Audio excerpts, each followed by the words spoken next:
Good morning and welcome back to our 30-day gratitude journey. If I am welcoming you back and you have not subscribed yet, go ahead and click that subscribe button so you won't miss any further videos in this challenge. If you're new here, go ahead and click subscribe, especially if you find encouragement through this video.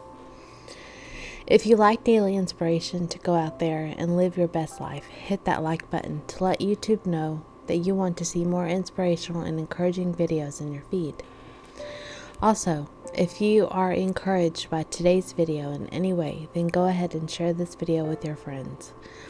All of these are easy and free ways to support my channel, and I appreciate each and every one of you so very much. Don't forget to smash that notification bell and select all so that you can be notified anytime I upload a video, share a short, go live, or even post an encouraging post on my community tab. Let's hop into today's video, shall we? We're already on day 8, so let's start talking about one of the hardest areas in our life to find gratitude for many. Whatever you do, work heartily, as for the Lord and not for men. That's in Colossians 3:23. I'm going to say a 4-letter word. Brace yourself. Ready? Work. Today's gratitude topic is work. I know some of you may not enjoy getting up and going to work for the day. You get up early, you get dressed, you head out to commute to work, usually in traffic, clock in or sign in, or simply let someone know you're there. You handle meetings, client calls, shift paperwork from one file to the next, work on that next spreadsheet, go to lunch, then come back and do it all some more until it's time to go home. Then you commute in traffic home, get in the door, handle one kid crisis or another, sort laundry, pick up the living room, let the dog out, cook dinner, clean up after dinner, shower the day off, and crawl into bed to sleep, to only wake up and do it all over again. But if we take what we do for work and do it as if we're working for God, we will have an attitude shift like no other. Realizing that when we work and we do it well, we make God look good, and we make our fellow believers look good. And above that, we can feel good about the job we have done. Robert Emmons was once quoted as saying, "Gratitude is the ultimate performance-enhancing substance at work." Emmons elaborates his thoughts by adding, "Gratitude heals, energizes, and transforms lives in a myriad of ways, consistent with the notion that virtue is both its own reward and produces other rewards." I found that very intriguing, very inspiring. Find something every day in your work life to be grateful for. Find someone to be thankful for in your workplace. Be thankful that you have a job or a purpose to fulfill. I can do all things through him who strengthens me. That's found in Philippians 4:13. God hasn't put you in the position that you are in at work if he didn't think that you can handle it. Even when dealing with drama behind the scenes, do your work as if you're working for God, and watch how he gives you the strength to accomplish whatever it is that you set out to accomplish. Every day is a step closer to an end goal of some sort, whether that be the end of a school year if you're a teacher, the end of a busy season in retail if you work retail, maybe it's the end of a payroll audit if you work for an accountant, or the cleanup of a house if you're a house cleaner. Whatever job you have, there's always an end goal you're working towards, and God will be your strength to get you through it till the end. 1 Thessalonians 5:13-14 says, "We ask you, brothers, to respect those who labor among you and are over you in the Lord, and admonish you, and to esteem them very highly in love because of their work. Be at peace among yourselves." Here in Scripture, we're told to humble ourselves in front of our leadership. Yes, unless you own your own business, you have leadership above you. Even if you're a 1099 employee, you still have someone above you giving you rules to follow, guidelines, and requirements for you to fulfill. Can I tell you that by showing gratitude for them, you will be esteeming them very highly? Go back and read that scripture again. You also are instructed to show the same regard to those who work alongside of you. For some, they may feel like a punch in the nose, and I don't mean it to, but it's the truth. Are you the common denominator of discord in the workplace? Are you the one hindering growth by others? I have been that thorn in someone's side, unintentionally, but I see now, as I am no longer in that situation, how hard it was for that person. And for that I'm regretful. Sorry that I didn't stay strong and bold in my faith and stay steady with the course that God put me on. So when I share topics like these, please know that I am speaking from both sides of the story. 1 Chronicles 15:7 says, "But you, take courage. Do not let your hands be weak, for your work shall be rewarded." Even on the hard days, keep going. Even in the mundane times of working, keep moving forward, one step at a time. Even when you are growing tired and weary, keep going. You will reap your reward in due time, whether that be monetarily, a promotion, recognition, or maybe even just words of affirmation. I don't know about you, but hearing you did an amazing job can go a long way for morale. Celebrate the milestones you personally hit, that you set for yourself, whether that be at work or even personal goals. Once you begin to build that momentum, keep going. Start to help build the momentum for your entire team and watch what happens. This is a quote by someone named Rashid. I'm not even going to butcher the last name. You'll see it on screen. But he said, "In life, one has a choice to take on one of two paths, to wait for some special day or to celebrate each special day." And I love that because each day is special in its own. And we have the choice to wait for a special day to celebrate or to celebrate each day. And I choose to celebrate each day because each day is special.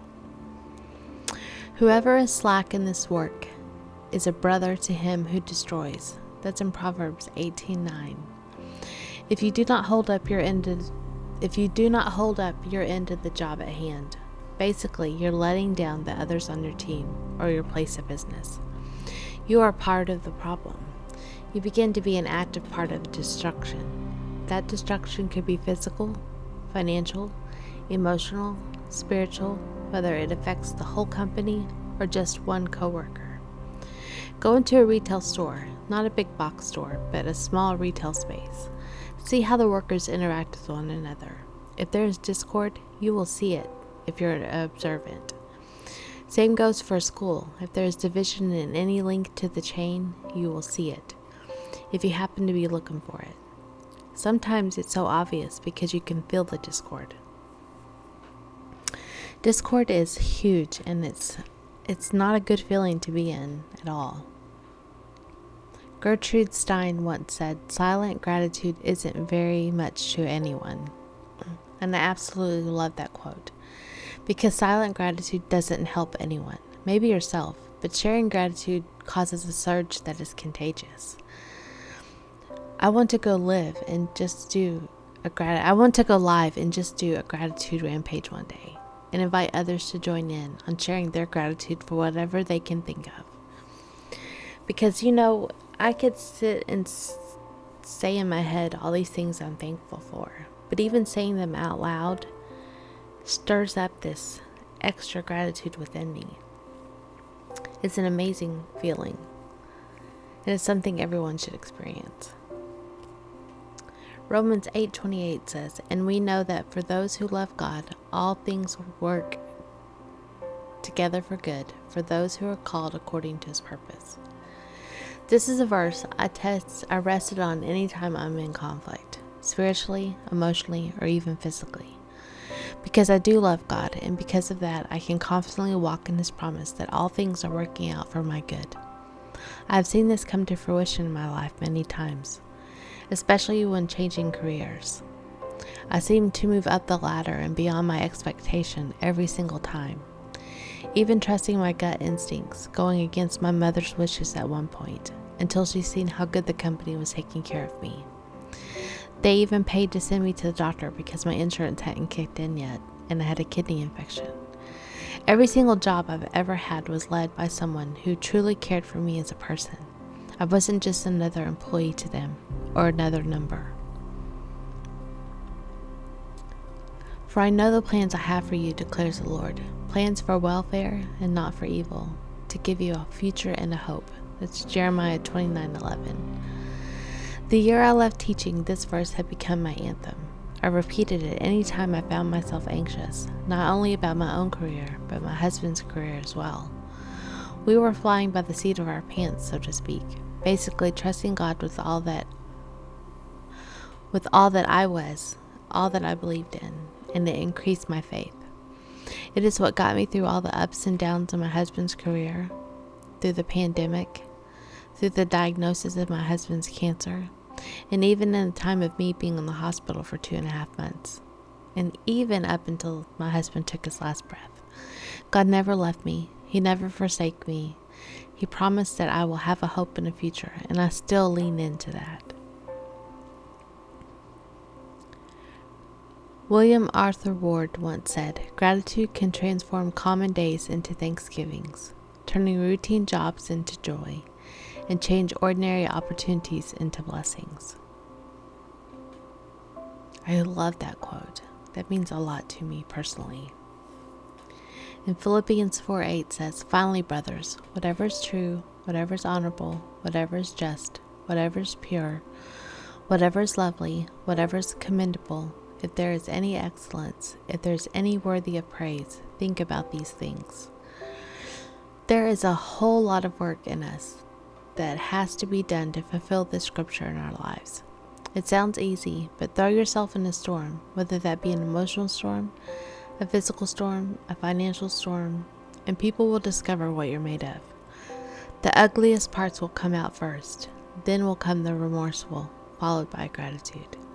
Why not start with gratitude first? Find that one good thing that was an outcome of the situation at hand, and then build up. Allowing yourself to come from a place of gratitude first is your foundation. You give sturdiness to whatever you're building in your life. Melody Beattie once said, "Gratitude turns what we have into enough and more. It turns denial into acceptance, chaos into order, confusion into clarity. It makes sense of our past, brings peace for today, and creates a vision for tomorrow." Do you know what your vision for tomorrow is? Galatians 6:9 says, "And let us not grow weary of doing good, for in due season we will reap, if we do not give up." Again, don't give up. Beyond that, don't become complacent. Complacency kills joy and prevents gratitude from blossoming in your garden of life. Do good, even if you're the only one doing it. And look around. If you're the only one doing good things, maybe it's time to reform your circle. You become like the 5 people you spend the most time with. What if you no longer fit in? Then it's time to move on and find your tribe. It may feel hard because you feel like you're abandoning people you have come to love. But if their life has not changed for the better being around you, maybe it's time to bolt before your life becomes more like theirs. Empty, hard, full of pain and misery. I'm not saying abandon all your friends, but maybe invest time in finding new friends who are on the same growth level as you. If you don't have one friend whom you admire and often think, "Man, I'd love to live her life," then it's time to expand your circle. Most mental health specialists say you should have people from all walks of life in your circle. That means you shouldn't be the one doing all the encouraging. You should have someone that encourages you to become your best version of yourself as well. I'm going to leave you with one last quote. "Enjoy the little things, for one day you may look back and realize they were the big things." That was said by Robert Brault. Get out there and enjoy the little things. Be appreciative of them. Express your gratitude to others. For you will look back one day and realize how amazing your life really was. Not because of the big moments, but instead of all the amazing little moments that added up through the years. I'll see y'all in the next video. Thanks for joining me today. Bye.